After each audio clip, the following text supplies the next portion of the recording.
ಹೊಳೆನರಸೀಪುರದಲ್ಲಿಂದು ಜನಸ್ಪಂದನ ಕಾರ್ಯಕ್ರಮವನ್ನು ಆಯೋಜನೆ ಮಾಡಲಾಗಿತ್ತು. ಸರ್ಕಾರದ ಆದೇಶದಂತೆ ಜಿಲ್ಲಾಧಿಕಾರಿ ಸಿ ಸತ್ಯಭಾಮ ಅವರ ನೇತೃತ್ವದಲ್ಲಿ ಜನಸ್ಪಂದನ ಕಾರ್ಯಕ್ರಮ ನಡೀತಾ ಇತ್ತು. ಇನ್ನು ಜನಸ್ಪಂದನ ಕಾರ್ಯಕ್ರಮದಲ್ಲಿ ಸಾರ್ವಜನಿಕರು ಹಲವು ದಾಖಲೆಗಳನ್ನು ತೋರಿಸಿ ರಸ್ತೆಗೆ ಅಡ್ಡಲಾಗಿ ಕಟ್ಟಿರುವ ತಡೆಗೋಡೆಯನ್ನು ತೆರವುಗೊಳಿಸಬೇಕು ಅಂತ ಒತ್ತಾಯವನ್ನು ಮಾಡಿದ್ರು. ಆದರೆ ತಡೆಗೋಡೆಯನ್ನು ತೆರವುಗೊಳಿಸಲು 6 ತಿಂಗಳು ಸಮಯ ಬೇಕು ಅಂತ ಜಿಲ್ಲಾಧಿಕಾರಿಗಳು ಹೇಳಿದ್ರು. ಆದರೆ ಸ್ಥಳದಲ್ಲೇ ಎಲ್ಲ ಅಧಿಕಾರಿಗಳಿದ್ದಾರೆ, ಹಾಗಾಗಿ ತಡೆಗೋಡೆಯನ್ನು ಇವತ್ತೇ ಹೊಡಿಬೇಕು ಅಂತ ಈ ಸಂದರ್ಭದಲ್ಲಿ ಒತ್ತಾಯವನ್ನು ಮಾಡಿದ್ರು.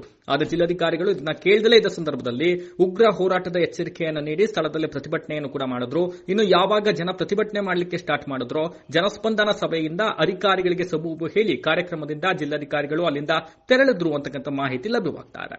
ಹೊಳೆನರಸೀಪುರ ಪಟ್ಟಣ ಸ್ಥಾಪನೆಯಾದಾಗ ರಚನೆಗೊಂಡಿರ್ತಕ್ಕಂಥ ರಸ್ತೆ, ಈ ರಸ್ತೆಯನ್ನ ಯಾರು ದುರುದ್ದೇಶಪೂರ್ವಕವಾಗಿ ಮುಚ್ಚಿದ್ದಾರೆ.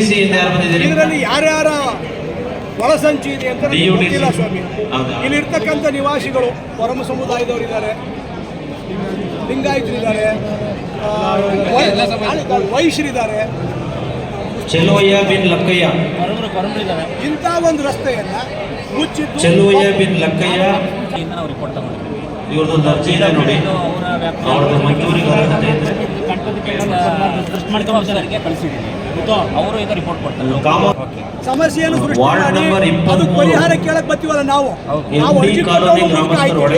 ನೀವು ಅರ್ಜಿ ಇಸ್ಕೊಂಡು ಅಷ್ಟು ಕಾಲ ಸಮಸ್ಯೆಗಳ ಪರಿಹಾರವನ್ನು ಹೆಂಗ್ ಮಾಡಬೇಕು. ಆಶ್ರಯ ನಿವೇಶನದಲ್ಲಿ 5 ವರ್ಷಗಳ ಚೀಫ್ ಆಫೀಸರ್ ಕಳಿಸಿದ್ವಿ. ಈಗ ಅವರ ಹಂತದಲ್ಲಿ ಯಾರು ಮತ್ತು ಯಾವ ಕಾನೂನಿನ ಪ್ರಕಾರ ಮಾಡಿದ್ದಾರೆ ಅವೆಲ್ಲ ಲೋಕಾಯುಕ್ತಕ್ಕೆ ರಿಪೋರ್ಟ್ ಕೊಡೋಕ್ಕೆ 2 ದಿನ ನಾನು ಸೋಮವಾರ ಮಂಗಳವಾರದಲ್ಲಿ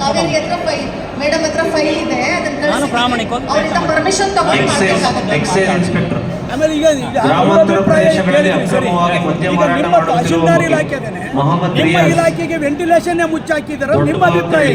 ಅದೇ ಮುಚ್ಚಿದ್ದು ಆಗ ಏನು ಮುಚ್ಚಿದ್ದಾರೆ, ನಾನಾಗಿರ್ಲಿಲ್ಲ, ಎಲ್ಲ ಕಟ್ಟಿ ಹೇಳ್ತೇನೆ. ಮುತ್ತರಾಜ್ ಜಬರ್ದಸ್ತ್ ನಾನು ಬಂದಿದ್ದು ಸಾಹೇಬ್ರೆ